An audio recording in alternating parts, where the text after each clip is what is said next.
చూస్ country delight, live better. ఇప్పుడే country delight app ని download చేసుకోండి.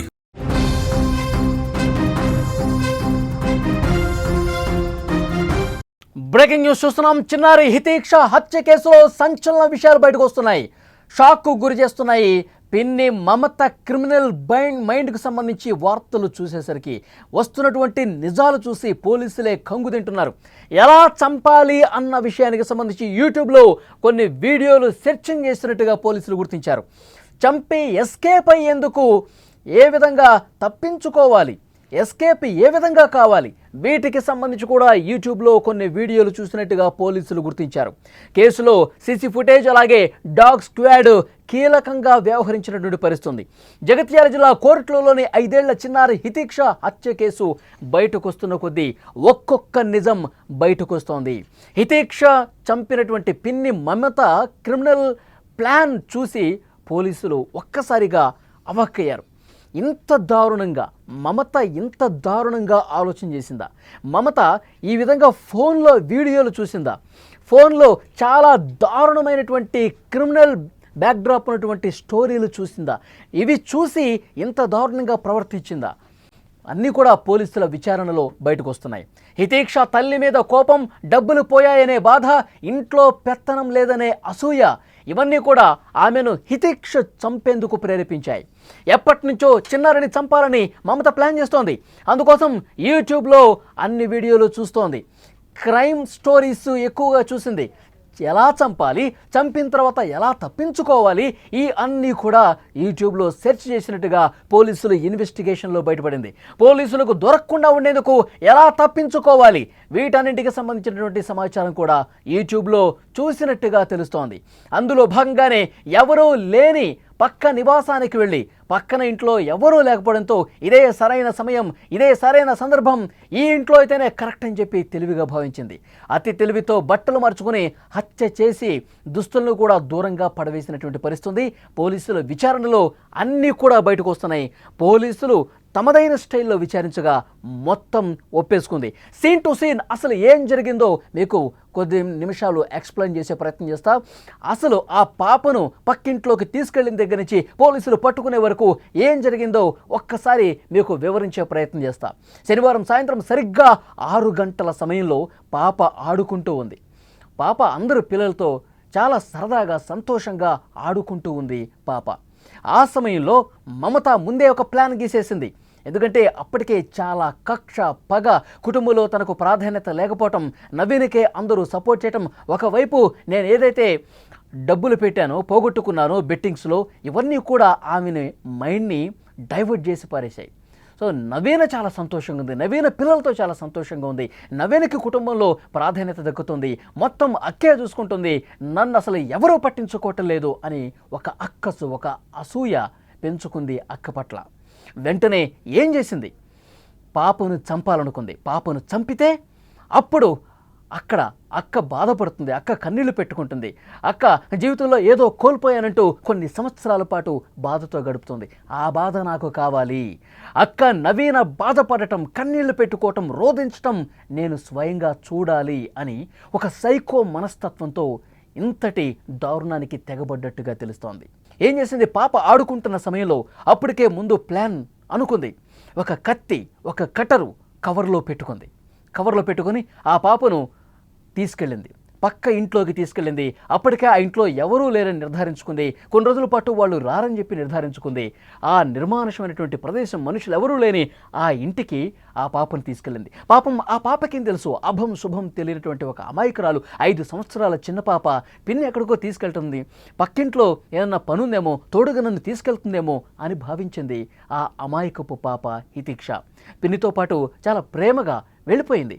పిన్ని అనుకుంటూ వెంట నడిచింది, ఆ ఇంట్లోకి వెళ్ళిన తర్వాత తన మనసులో ముందే ఊహించుకున్నటువంటి ఆ క్రైమ్ స్టోరీ యూట్యూబ్ చూసి కొన్ని వీడియోలు, అప్పటికే కొన్ని క్రైమ్కి సంబంధించినటువంటి నేరపూరిత కథనాలు, స్టోరీలన్నీ చూసి మైండ్లో పెట్టుకుంది.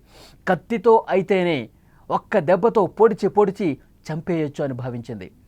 బాత్రూంలోకి తీసుకెళ్ళిపోయింది. ఆ ఇంట్లోని బాత్రూంలోకి తీసుకెళ్ళి ఒక మూలన కూర్చోపెట్టి గొంతు మీద చెయ్యి వేసి గొంతు పిసికి, తర్వాత నోరు పట్టుకొని నోరు కూడా మూసేసి తీసుకొచ్చినటువంటి ఆ కట్టరు కత్తితో గొంతు మీద పొడిచి గొంతుతో కోసి చంపి చాలా దారుణంగా చంపినటువంటి పరిస్థితి ఉంది. ఎక్కడ చిన్న సౌండ్ కూడా రాకుండా ఉండేందుకు మూతి మీద చేయి గట్టిగా పట్టుకొని అభం శుభం తెలియని ఆ పాపను చాలా అంటే చాలా దారుణంగా చంపేసిన పరిస్థితి ఉంది.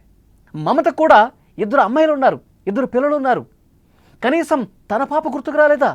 తనకు కూడా చిన్న పిల్లలు 2 అమ్మాయిలు ఉన్నారు కదా, చిన్న పాపలు ఉన్నారు కదా. పాపం నవీన కూతుర్ని నేను చంపటం కరెక్టేనా? నవీన కూతుర్ని ఈ విధంగా అత్యంత దారుణంగా కత్తి తీసుకొని మెడ మీద కోసి చంపటం కరెక్టేనా? నాకు కూడా ఆడపిల్లలు ఉన్నారు కదా, నాకు కూడా చిన్నపిల్లలు ఉన్నారు కదా, నవీన కూతురు నా కూతురు లాంటిదే కదా అని ఎందుకు అనుకోలేదు? ఆ అమాయకపు పాపను చాలా దారుణంగా చంపేసింది. రక్తపు మడుగులో అదే బాత్రూంలో పడిపోయి ఉంది. వెంటనే ఆ కట్టర్, ఆ కత్తి తను వెంట తెచ్చుకున్నటువంటి కవర్లోనే పెట్టుకుని బయటకు వచ్చింది. బయటకు వచ్చి సాయంత్రం 7 గంటల సమయం అవుతుంది. ఎందుకంటే 6 గంటల నుంచి 6 గంటల 30 నిమిషాల వరకు ఇది మొత్తం ప్లాన్ రచించుకొని 6:30కి పైకి తీసుకువెళ్ళింది, ఆ ఇంట్లోకి తీసుకెళ్ళింది. ఆ తర్వాత అరగంటలోనే పని పూర్తి చేసి మళ్ళీ అదే కవర్లో ఆ కత్తి, ఆ కట్టర్ పట్టుకుని బయటకు వచ్చింది. ఏమీ తెలియనట్టు మళ్ళీ ఇంట్లోకి వెళ్ళిపోయింది. ఇంట్లోకి వెళ్ళిపోయి దుస్తులు మార్చుకుంది. అప్పటి వరకు ఈ ఘాతుకానికి పాల్పడ్డ తర్వాత, ఇంత దారుణంగా చంపిన తర్వాత బట్టల మీద రక్తపు మరకలు పడ్డాయి. మళ్ళీ ఎవరైనా గమనిస్తారేమో, ఎవరైనా చూస్తారేమో అని చెప్పి వెంటనే ఆ బట్టలు మార్చేసుకుంది. ఆ రక్తపు మరకలో ఉన్నటువంటి దుస్తులను కూడా ఆ కవర్లో కుక్కేసి బయటకు వచ్చింది.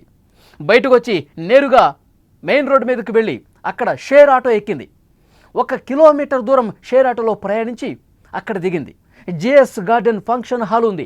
ఆ ఫంక్షన్ హాల్కి సమీపంలో నిర్మానుష్య ప్రదేశం ఉంది.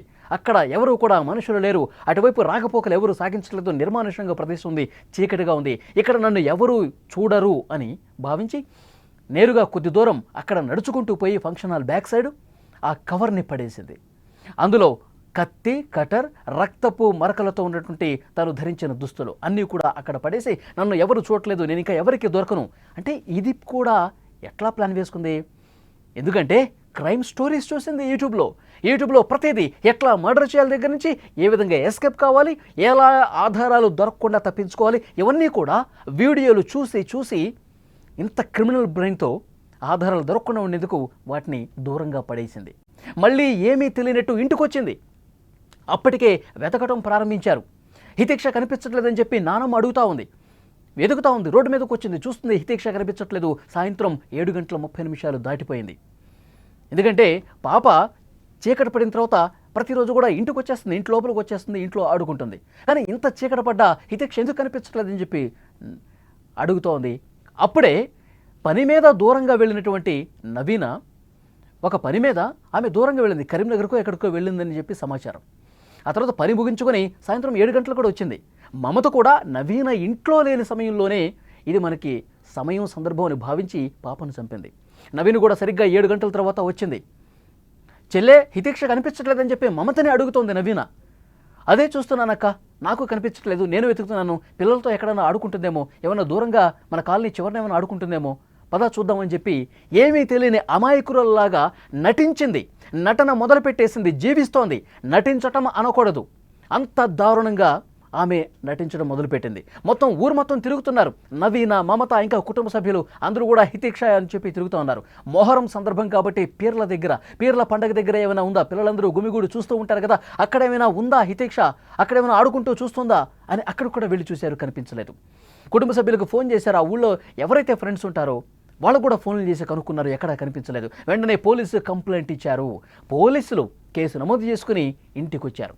ఇంటికి వచ్చి పూర్తిగా పరిస్థితి చూశారు, వెతకటం మొదలుపెట్టారు. అన్నీ గాలిస్తుంటే పక్కింట్లో బాత్రూంలో పడి ఉన్నటువంటి విషయాన్ని డాగ్ స్క్వాడ్ గుర్తించింది. ఎందుకంటే ఘటనా స్థలం నుంచి పోలీసులు తను తెచ్చుకున్నటువంటి డాగ్ స్క్వాడ్ని అక్కడ సెర్చింగ్ కోసం పంపితే ఎక్కడైతే ఘటన జరిగిందో ఆ ప్లేస్ నుంచి నేరుగా ఆ డాగ్ ఎక్కడ ఆగలేదు, డైరెక్ట్గా మమత, నవీన ఉంటున్నటువంటి ఇంట్లోనే ఆగిపోయింది. ఆ ఇంటి దగ్గరకు వచ్చి ఆగిపోయింది. అంటే రక్తపు వాసనను ఆ డాగ్ పసిగట్టింది, తప్పించుకోలేకపోయింది.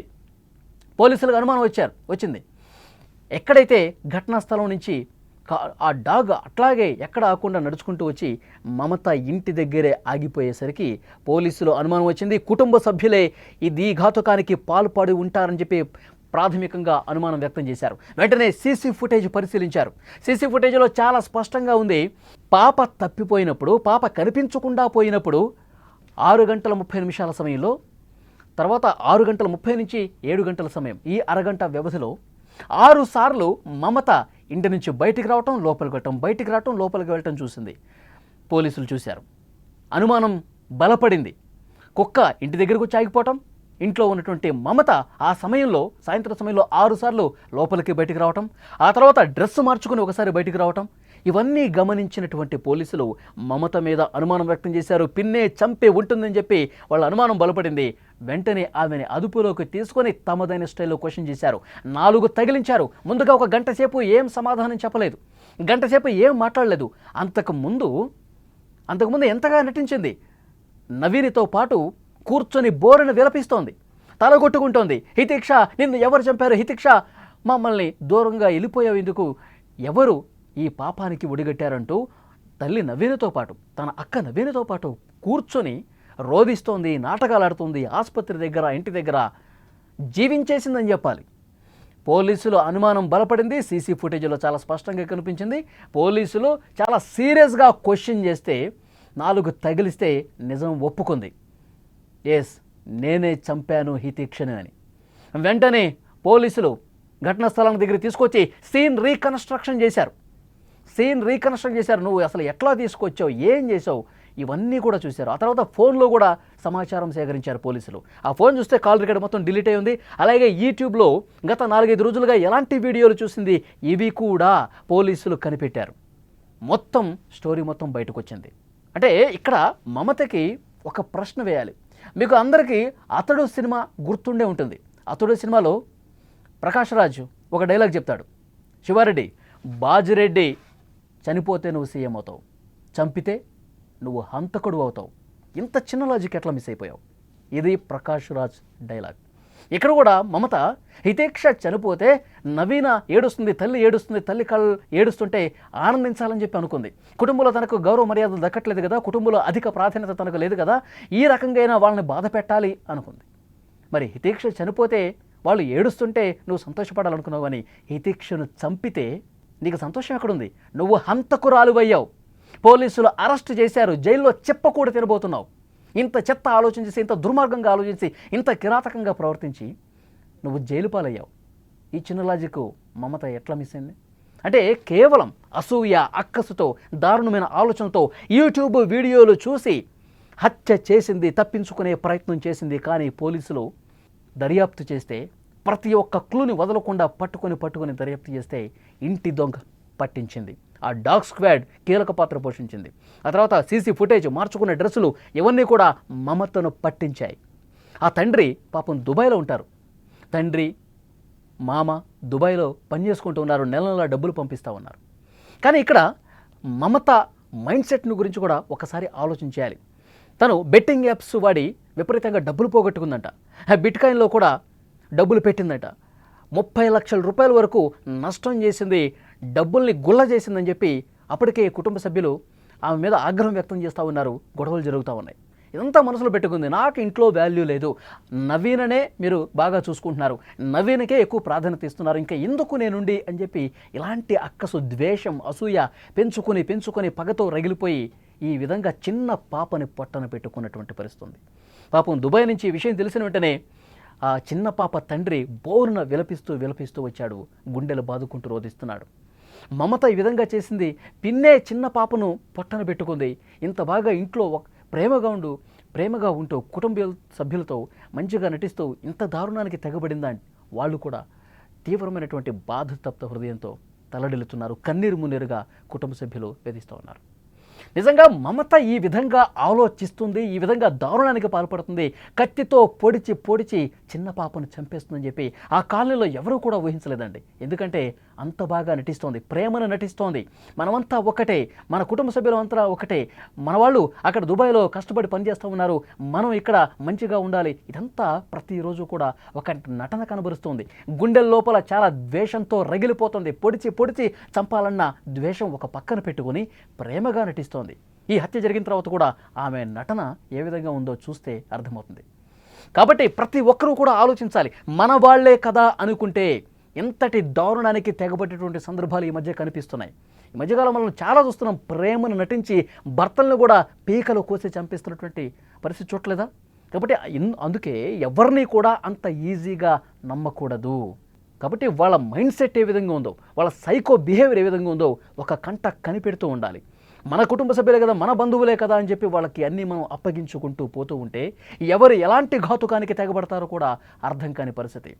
ఇప్పుడు ఈయంత సైకోగా బిహేవ్ చేయడానికి యూట్యూబ్లో క్రైమ్ స్టోరీస్ ఎక్కువగా చూడటం, చూసి ఏ విధంగా హత్య చేయాలి, ఏ విధంగా తప్పించుకోవాలి, ఇవన్నీ కూడా ఆ వీడియోలు చూసే సోషల్ మీడియాని విపరీతంగా ఫాలో అయ్యి ఇంత దారుణానికి తెగబట్టేట్టుగా తెలుస్తుంది. పోలీసులు ఇవన్నీ కూడా విచారణలో బయటపెట్టారు.